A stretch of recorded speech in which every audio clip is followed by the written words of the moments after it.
Hello friends, आज के इस व्लॉग में मैं अपना एक प्रोफेशनल डे का ग्लिम्स शेयर करने जा रही हूँ और साथ ही हमने छोटा सा एक फ्रेंडशिप डे सेलिब्रेशन किया था, उसके बारे में भी एक छोटा सा व्यू देखेंगे। मैं मील कैसे प्लान करती हूँ पूरे हफ्ते के लिए, इसके बारे में भी मैंने कुछ टिप्स शेयर किए हैं। साथ ही मैं हाउस वार्मिंग का भी एक छोटा सा ग्लिम्स शेयर करने जा रही हूँ। मुंबई यूनिवर्सिटी के जो आर्किटेक्चर डिपार्टमेंट है, इसमें मैं एक्सटर्नल जूरर बन के गई थी। इन दिनों मुझे काफी सुबह उठना पड़ता है, जल्दी अराउंड 4:15 तक मुझे उठना पड़ता है, तभी जाकर मैं खाना वगैरह ब्रेकफास्ट एंड लंच दोनों रेडी करके शक्ति को भी रेडी करके उसे स्कूल में ड्रॉप करके मैं जा सकती हूँ। जिस दिन शक्ति का स्कूल रहता है और मेरा जूरी डेज रहता है, तो उस दिन बहुत टाइट रहता है शेड्यूल कि मैं जैसे ही शक्ति को ड्रॉप करती हूँ वैसे ही मैं कॉलेज चली जाती हूँ। फिर एग्जाम्स लेकर होने के बाद डायरेक्ट शक्ति को पिकअप करके मैं घर आती हूँ। मैं पिछले रात ही थोड़े कुछ प्रिपरेशन करके रखती हूँ, जैसे बीटरूट ग्रेट करके रखना या फिर ब्रेकफास्ट आइटम के लिए जो चाहिए रहता है उसे रेडी करके रखना।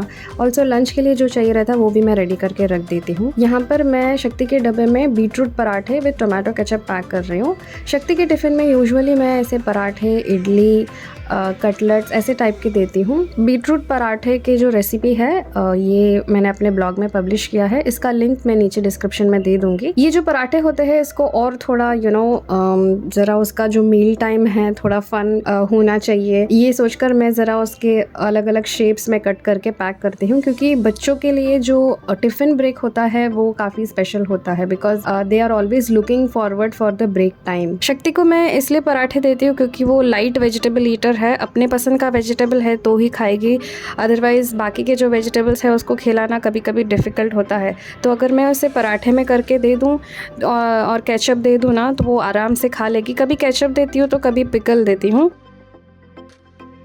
ये वाले दिन बहुत ही बारिश थी, the weather was very bad and हमें जब कॉलेज में हम जूरर बन के जाते हैं तो ज़रा कुछ ड्रेस कोड्स रहते हैं, थोड़ा ग्रूमिंग अप कोड्स रहता है। तो यहाँ पर मैं एक न्यूड कलर का नेल पॉलिश लगा रही हूँ और ये जो कॉटन साड़ीज है यूजुअली मैं इसी को पहनकर कॉलेज जाती हूँ।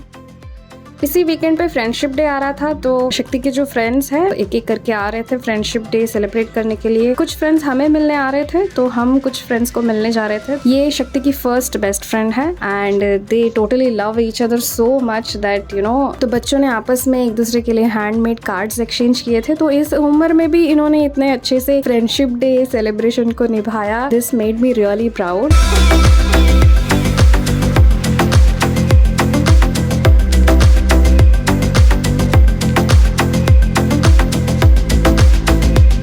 स्माइल। वाओ, क्या कर रहे हो दोनों? Tent house. छत किधर है? Where is the roof? I don't know. ये जो मील प्लानर है, this is very very useful in many ways. Like जो हम हफ्ते भर दोपहर में क्या बनाना है, शाम में क्या बनाना है सोच के इतना कभी कभी स्ट्रेस हो जाते हैं, ऐसे टाइम के लिए जो मील प्लानर होता है दिस इज़ वेरी हेल्पफुल। मैं क्या करती हूँ, एक पूरे हफ्ते के लिए जैसे मुझे खाना रेडी करना रहता है, ये मील प्रेप पूरा मैं लिख के रख देती हूँ। तो जिस दिन रोटी बनेगा, राइस बनेगा, जो टाइम में जो बनेगा, ब्रेकफास्ट में क्या रेडी होगा, ये सब मैं लिख देती हूँ। और यहाँ पे साइड में एक मार्केट लिस्ट का एक छोटा सा एक लीफलेट जैसा है, इसमें मैं जो कुछ भी मुझे खरीदना होता है उसे मैं लिख देती हूँ। कभी कुछ चीजें मैं हफ्ते भर के लिए पहले से ही खरीद कर फ्रिज में लोड कर देती हूँ, या फिर कभी कुछ डिमांडिंग रहता है जैसे पाव भाजी होता है या पनीर की सब्जी होती है, ये तो मुझे पिछले दिन ही खरीदनी होती है, तो मैं अकॉर्डिंगली सिर्फ वो सारी चीजें को खरीद लेती हूँ। इससे मेरा टाइम भी सेव होता है और बजट भी there is a fixed budget कि ये हफ्ते में इतना सा ही मुझे खर्चा करना है। तो accordingly this is very helpful to plan and nutrition भी इसमें बैलेंस हो जाता है, क्योंकि हमें एक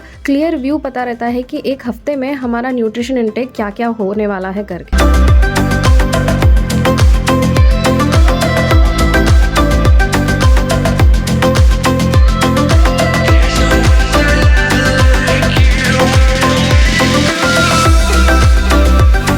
वीकेंड्स में coffee shop, bistro, T cafe ऐसे अक्सर जाते हैं जो मतलब एक नॉर्मल बेसिक कॉफ़ी आउटलेट्स होता है वैसे काइंड ऑफ, जो बरिस्टा काइंड ऑफ बड़े बड़े कॉफ़ी शॉप, स्टारबक्स ऐसे नहीं जाते हैं। जो छोटे कॉर्नर टी शॉप्स होते हैं, कॉफ़ी शॉप्स होते हैं, यहाँ पर हम जाते हैं। तो हम कैसे जहाँ पर हम बैठे रहते हैं तो हमको दिखाई देता है कि वो कैसे कॉफ़ी बना रहे हैं, कैसे स्नैक रेडी कर रहे हैं। तो शक्ति ये सारी चीज़ें ऑब्जर्व करती रहती है। और शाम के टाइम में हम हर रोज़ कुछ ना कुछ खेलते ही है। 1 घंटा हमारा फिक्स खेलने का रहता ही है, बिकॉज आसपास में शक्ति के काफ़ी कोई फ्रेंड्स है ही नहीं। सब उसके स्कूल के फ्रेंड्स हैं या उसके ओल्ड फ्रेंड्स हैं जो दूर में रहते हैं। तो जब भी वो मिलने आते हैं तभी तो खेल ही लेते हैं। बाकी के टाइम में डेफिनेटली हर रोज़ मैं शक्ति के साथ खेलती हूँ।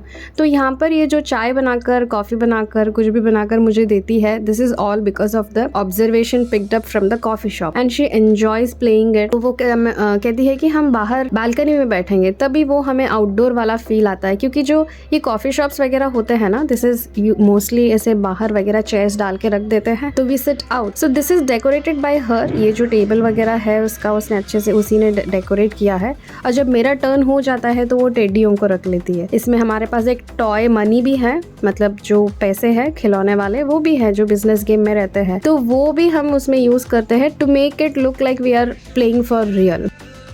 जब मुझे किचन में थोड़ा ज़्यादा टाइम का काम रहता है तो ऐसे मैं उसे ज़रा टेबल चेयर डाल के दे देती हूँ, वो भी मेरे साथ बैठ के कुछ अपना टाइम पास कर लेती है, या फिर ऐसे किचन के जो प्लेटफॉर्म है यहाँ पर बैठ जाती है। मैं हर रोज़ मलाई जमाती हूँ क्योंकि हम होल मिल्क यूज़ करते हैं और उसमें बहुत ही अच्छे क्वांटिटी में अराउंड 2 टेबल स्पून फुल मलाई, थिक मलाई मुझे रोज़ मिलते हैं। इन्हें मैं जैसे 1 महीने भर में मैं जमाती हूँ तो मुझे आराम से आधा से पौने लीटर तक घी मैं निकाल देती हूँ। तो घी जो मेरा होता है वो हमेशा घर पे बनता है। The process of making ghee at home, इसके ऊपर मैंने आर्टिकल लिखा है, इसका भी मैं लिंक नीचे डिस्क्रिप्शन में दे दूंगी। काफी टाइम मैं ज्यादा रेसिपी का पूरा वीडियो में इसमें डाल नहीं पाती हूँ क्योंकि वीडियो का लेंथ बहुत बड़ा हो जाता है। To keep the video short and quick मैं आप लोगों को कहती हूँ कि मैंने ब्लॉग में अपडेट किया है करके, बट वहाँ पे आपको you can save your time by reading it quickly. घी बनाने के लिए 2 इम्पॉर्टेंट टिप्स ये है कि सबसे पहले ये जो जमाए हुए मलाई है इनको बटर बनाना है। लाइक हमने इसको अगर मिक्सर में बीट किया ना तो ये फटने लगता है जो मलाई, एंड जो बटर है अलग हो जाता है और जो दूध है वो अलग हो जाता है। तो जो दूध के पानी वगैरह जो कुछ भी रहता है उसको हमें 4-5 बार वॉश करना पड़ता है और वो बटर को सेपरेट करना होता है। फिर इसी बटर को हम गैस में चढ़ाएंगे एंड देन क्विकली ये घी बन जाएगा। दूसरा टिप ये है कि इसको एकदम पतले से कपड़े जो होते हैं उसमें से इसे हमें छान कर लेना है। तो वो जो रेसिड्यू रहता है अगर घी में नहीं रहेगा तो घी को जब हम फ्रिज में स्टोर करते हैं it will stay for a long time.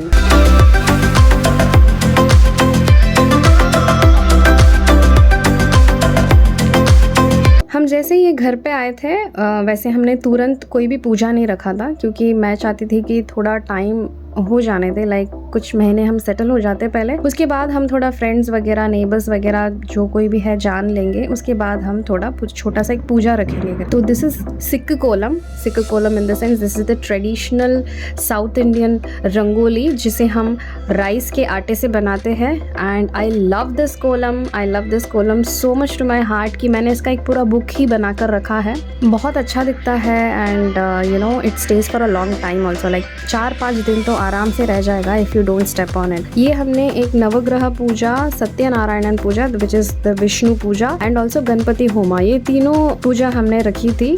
मैं बिलीव करती हूँ because there has to be positive energy wherever I am residing. तो no matter whatever the places, whether it is my office और whether it is my home, आने वाले दिनों में मैं काफ़ी कुछ इंटरेस्टिंग व्लॉग्स आपके साथ शेयर करने जा रही हूँ। तो आज का व्लॉग यहीं पर ख़त्म होता है।